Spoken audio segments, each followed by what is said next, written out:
Good evening, ladies and gentlemen. Thank you to our first installment of Kalamazoo Christian Presents. He is a model of what we want our children to follow. I would like to introduce with pleasure Dr. Ben Carson.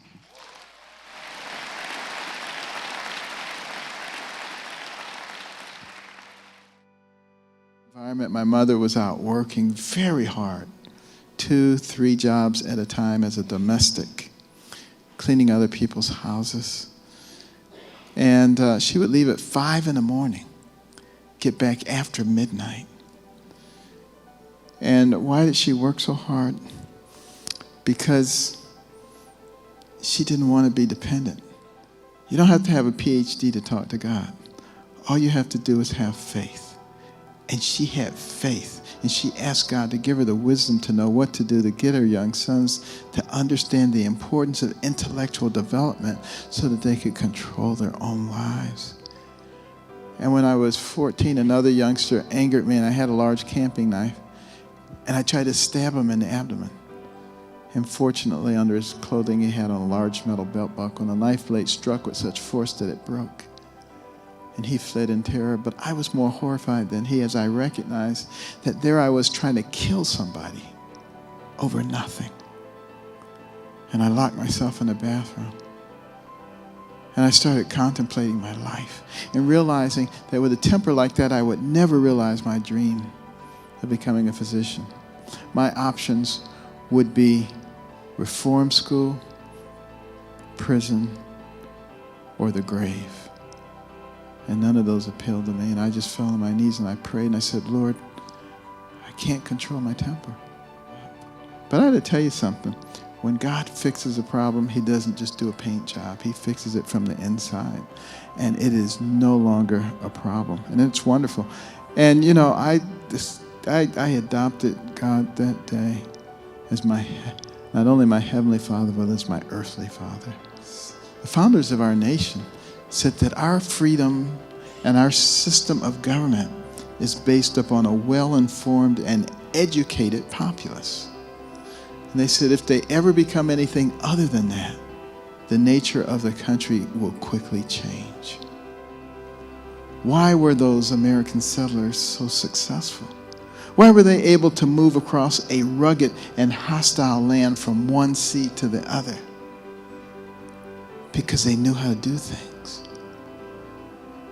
It's what I call the can-do spirit, which characterized America. Each one of those letters means something special. The T is for talent, which God gave to every single person. The H is for honesty. Lead a clean and honest life. The I is for insight, which comes from listening to people who've already gone where you're trying to go. Learn from their triumphs. Learn from their mistakes. You can go much further, much faster. The N is for nice. Be nice to people. The K is for knowledge, which is the thing that makes you into a more valuable person.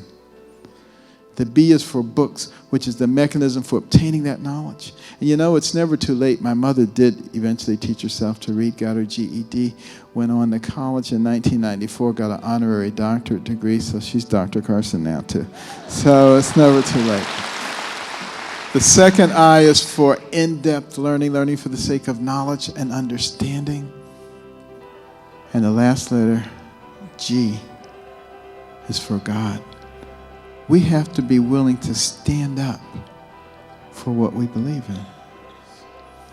It's our job to be courageous and to recognize that freedom is not free. It must be fought for.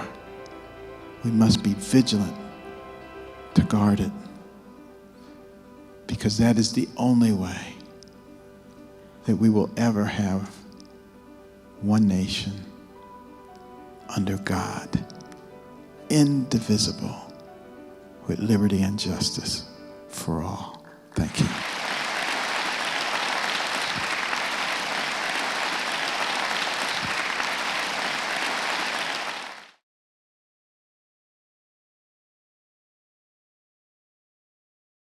So I'm particularly honored to be the first speaker for this series. I know next year you're going to have Andy Andrews. He's a wonderful guy. He's going to guarantee it'll be worth your while to come out and hear him.